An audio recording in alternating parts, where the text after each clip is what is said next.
Open পোরসের সমস্যায় অনেকেই ভোগেন এবং প্রায়ই কনফিউজড হন যে কী ধরনের স্কিন কেয়ার প্রোডাক্ট ইউজ করলে বা কী করলে আপনার ওপেন পোরস কমতে পারে। ওপেন পোরস হচ্ছে বেসিক্যালি আপনার স্কিনের তৈলগ্রন্থি বা অয়েল গ্ল্যান্ডসগুলোর ওপেনিং, যা স্কিনের ওপর খোলে এবং এইটি দিয়ে আপনার স্কিনের সিবাম বা অয়েল সিক্রিশন স্কিনের ওপরে পৌঁছয়। অনেকের অ্যাকনে প্রোন স্কিনে ছোট ছোট অ্যাকনে স্কার হয়, যা ওপেন পোরসের মতোই দেখতে লাগে। তবে এই ধরনের অ্যাকনে স্কার কিন্তু বেশি ডিপ হয় এবং সিজন টু সিজন এদের কোনো চেঞ্জ হয় না। উল্টে যদি আপনার ওপেন পোরস থাকে তাহলে সেটি কিন্তু সুপারফিশিয়াল হবে, সাইজে আরও ছোট হবে এবং season to season, weather to weather, time to time কিন্তু চেঞ্জ হবে সাইজে। যদি আপনি বুঝতে না পারেন যে আপনি অ্যাকনে স্কার না ওপেন পোর কোন ধরনের সমস্যায় ভুগছেন, তাহলে ডার্মাটোলজিস্ট দেখান। কারণ আজকের ভিডিওতে আমরা যেগুলি আলোচনা করব সেগুলি কিন্তু অ্যাকনে স্কারের ওপর কোনো রকম প্রভাব ফেলবে না। আমাদের স্কিনের মধ্যে মুখে ও মুখের স্কিনের মধ্যে টি জোন অর্থাৎ ফোরহেড, নোজ এবং চিকস এরিয়াতে অয়েল গ্ল্যান্ডস বেশি থাকে। এই এরিয়াগুলোতে যখন অয়েল প্রোডাকশন বেশি হয় তখন এই পোরসগুলি ওপেন আপ করে যায়, কারণ এর ভেতর দিয়ে বেশি পরিমাণ অয়েল স্কিনে পৌঁছাতে পারবে। যদি আপনার স্কিন অয়েলি হয় তবে আপনার ওপেন পোরস বেশি ভিজিবল হবে। যদি আপনার স্কিন অ্যাকনে প্রোন হয় তবে আপনার ওপেন পোরস বেশি ভিজিবল হবে।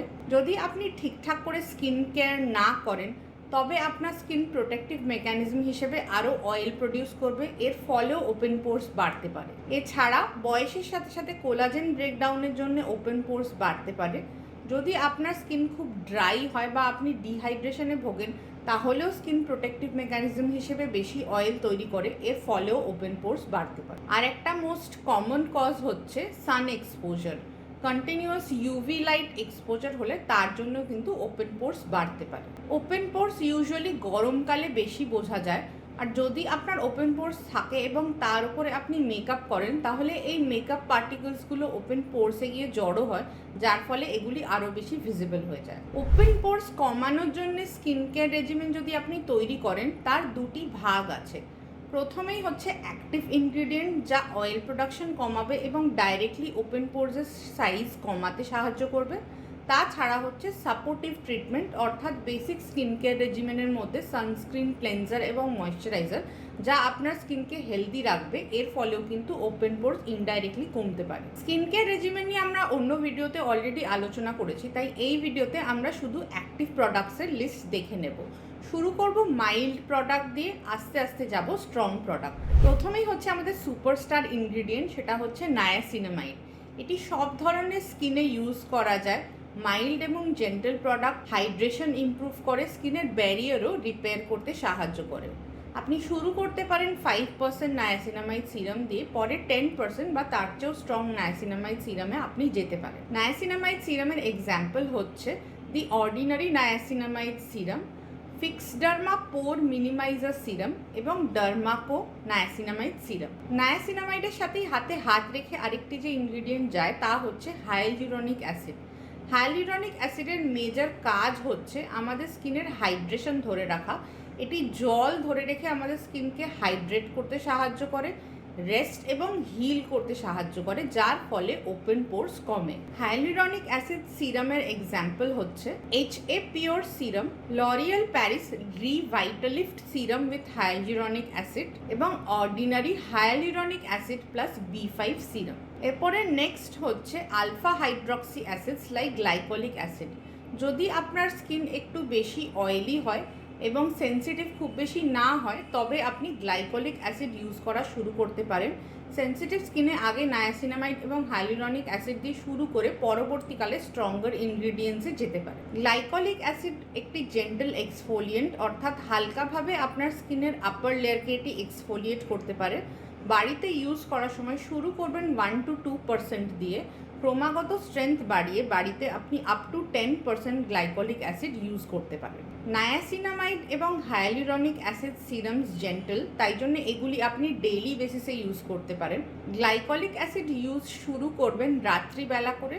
প্রথমে ইন্ট্রোডিউস করবেন সপ্তাহে 2 বার করে, তারপর যদি স্কিনে কোনো প্রবলেম না হয়, ইরিটেশন না হয়, তাহলে আপনি সপ্তাহে 4 থেকে 5 বার ইউজ করতে পারেন। স্কিন যদি খুব বেশি ড্রাই হয় তবে গ্লাইকোলিক অ্যাসিড ইউজ করবেন না। গ্লাইকলিক অ্যাসিড সিরামস অ্যান্ড ক্রিমসের এক্সাম্পল হচ্ছে L'Oreal Paris instant glowing glycolic acid serum, Demelan cream এবং গ্লাইকো 6 ক্রিম।